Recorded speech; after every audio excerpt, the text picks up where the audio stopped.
एके electronic system channel में दोस्तों आपका स्वागत है। दोस्तों आज हम बात करेंगे, ये आप देख सकते हैं ये वाला ये ये स्ट्रेंजर पीवीटी 501 एम्पलीफायर का बोर्ड होता है। इसको मैंने कट कर दिया यहाँ से। ये इसका जो ड्राइवर बोर्ड होता है वो कट करके अलग कर दिया है, और ये इसका रेगुलेटर सेक्शन है, और ये इसका एलईडी व्यू मीटर वाला सेक्शन है, ओसीपी सेक्शन ये वाला, ये एलईडी वाला व्यू मीटर वाला। आज हम बात करेंगे इसमें जो रेगुलेटर होता है ये वाला, ये किस प्रकार से काम करता है, इसके बारे में जानेंगे। इसमें ये किस प्रकार से काम करता है, यहाँ इसमें कौन कौन से कंपोनेंट लगे होते हैं। कभी कभी क्या होता है, आपका जो रेगुलेटर सेक्शन, इसके ये रेजिस्टेंस वगैरह, ये डायोड ये जल जाते हैं तो मालूम नहीं पड़ती है। तो इसी के बारे में हम जानेंगे, इस रेगुलेटर सेक्शन के बारे में। तो इसमें जैसे कि आप देख सकते हैं, इसमें 6292 ट्रांजिस्टर लगा है, इसमें 6292। चलो समझते हैं इसके बारे में। सबसे पहले हम बात कर लेते हैं सप्लाई के बारे में। जैसे कि आपके एम्पलीफायर के अंदर मान लेते हैं 50 वोल्ट डीसी आता है, डीसी 50 वोल्ट डीसी। अब ये किस प्रकार से काम करता है इसके बारे में समझते हैं। इसमें ये ट्रांजिस्टर लगा है एनपीएन ट्रांजिस्टर। तो पहले हम ट्रांजिस्टर का सिंबल बना लेते हैं। ये ट्रांजिस्टर, ये एक एनपीएन ट्रांजिस्टर होता है, आप देख सकते हैं। थोड़ा वीडियो को बड़ा कर लेता हूँ। ये एक एनपीएन ट्रांजिस्टर होता है। इसका एमीटर इधर होता है, कलेक्टर ये होता है, और बेस ये होता है, बेस कलेक्टर एमीटर। अब सबसे पहला काम होता है, इसमें सप्लाई दी जाती है चालू कराने के लिए इस ट्रांजिस्टर को। तो सप्लाई किस प्रकार से आती है मैं आपको बताने का प्रयास करता हूँ। पलट के आपको दिखाता हूँ बोर्ड को। जैसे कि इधर सप्लाई का पॉइंट है ये वाला, या इधर से सप्लाई आती है। ये 220 ओम की रेजिस्टेंस यहाँ से सीधा होके इसके कलेक्टर पर आती है। ठीक है, तो मैं इसके कलेक्टर पर एक रेजिस्टेंस का माउंट कर लेता हूँ। ये इस प्रकार से रेजिस्टेंस इसके कलेक्टर पर सप्लाई दी जाती है। यहाँ से 50 वोल्ट डीसी, ये प्लस की सप्लाई होती है। इधर प्लस जब सप्लाई चलता है, प्लस डीसी इस प्रकार से इधर होती है। इसे कलेक्टर पॉइंट पर दिया गया है। वैसे तो इसका कलेक्टर पॉइंट इसका सेंटर वाला होता है, ये वाला। तो आप ये मत समझना इस पर आप दे दो ये वाला, ये तो बेस होता है, ये वैसे कलेक्टर होता है, बेस इसका ये होता है। बस सर्किट डायग्राम में इस प्रकार से समझाने के लिए मैं आपको बता रहा हूँ। इसका कलेक्टर पॉइंट ये सेंटर होता है, ये वाला बीच वाला। अब ये ट्रांस सप्लाई दी है। अब इसके बेस पर भी कुछ वोल्टेज देना पड़ता है, इसके बेस पर चलाने के लिए। तो जैसे कि आपको बताने का प्रयास करूँ, यहाँ से ये सप्लाई का पॉइंट है, आप देख सकते हैं ये वाला। यहाँ से ये सप्लाई इधर से होती हुई इस प्रकार से आती है, इस प्रकार से होती हुई इस कलेक्टर पॉइंट पर। अब यहीं से एक सप्लाई आपको मैं दिखाने का प्रयास करूँ तो यहाँ पर एक डायोड लगा दिया है, डायोड, ये वाला डायोड।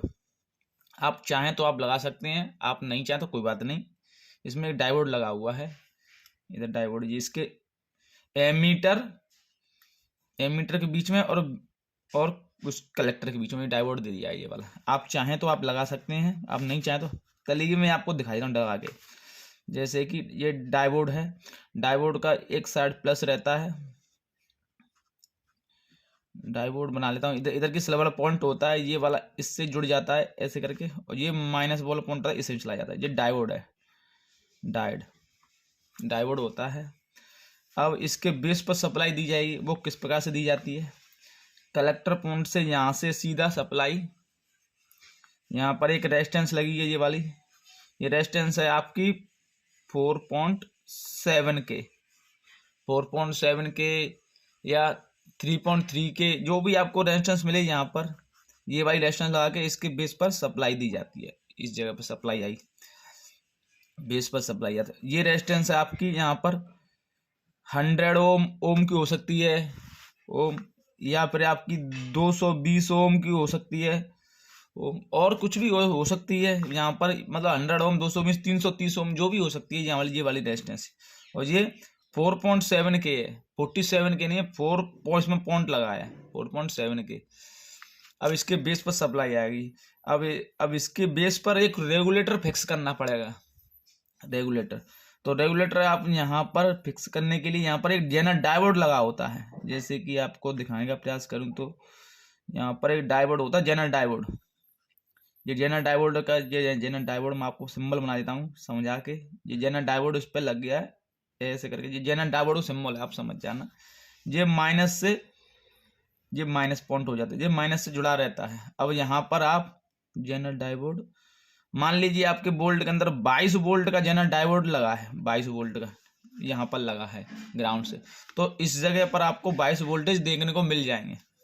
जैसे कि मैं इसको पलट के दिखाने का प्रयास करूँ तो ये रहा, इसमें जेनर डायोड, ये वाला जेनर डायोड है सॉरी दोस्तों, ये 24 वोल्ट का लगा हुआ है ये वाला। तो इस जगह पर 24 वोल्ट, 22 वोल्ट या फिर 18 वोल्ट जो भी आप लगा सकते हैं, उतने वोल्टेज इस पर आपको देखने को मिल जाएंगे इस वाले पॉइंट पर। जब भी आप मल्टीमीटर से ग्राउंड में लगा के और इस पर चेक करोगे तो आपको उतने, जितने का जेनर डायोड लगा है उतने वोल्टेज मिल जाएंगे। लेकिन दोस्तों अभी ये वोल्टेज इस प्रकार से मिल जाएंगे, लेकिन हमें इसको फिक्स करना है। तो यहाँ से इसमें कैपेसिटर ऐड कर देंगे। जैसे सॉरी दोस्तों, ये कैपेसिटर ऐड कर देंगे। मान लीजिए एक फिल्टर कैपेसिटर, ये फिल्टर कैपेसिटर, ये इसका ग्राउंड पॉइंट हो जाता है इस प्रकार से। यहाँ पर आप समझते हैं, आप जितने मान लीजिए आपके यहाँ पर 24 वोल्ट आ रहे हैं, तो यहाँ पर आप 25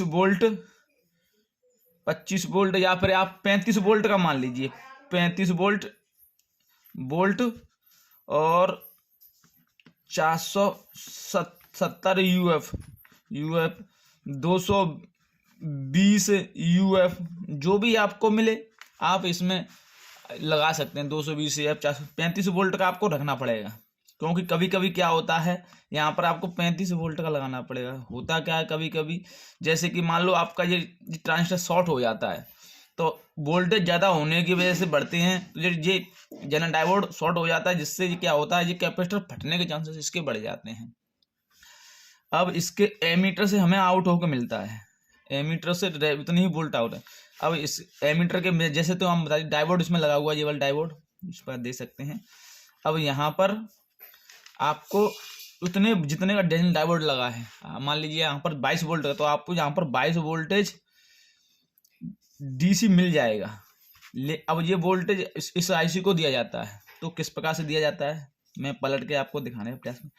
जैसे कि आप देख सकते यहाँ पर ये एमीटर का पॉइंट है, ये वाला एमीटर का, तो यहाँ से एक रेजिस्टेंस लगी हुई ये वाली, आप देख सकते हैं रेजिस्टेंस, यहाँ से ये वाली रेजिस्टेंस लगी हुई, ये रेजिस्टेंस आपकी लगी है, ये वाली रेजिस्टेंस, ये वाली इसमें आपकी रेजिस्टेंस, ये वाली रेजिस्टेंस आप देख सकते हैं, ये वाली इसमें आपकी यहाँ पर रेजिस्टेंस आप लगा सकते हैं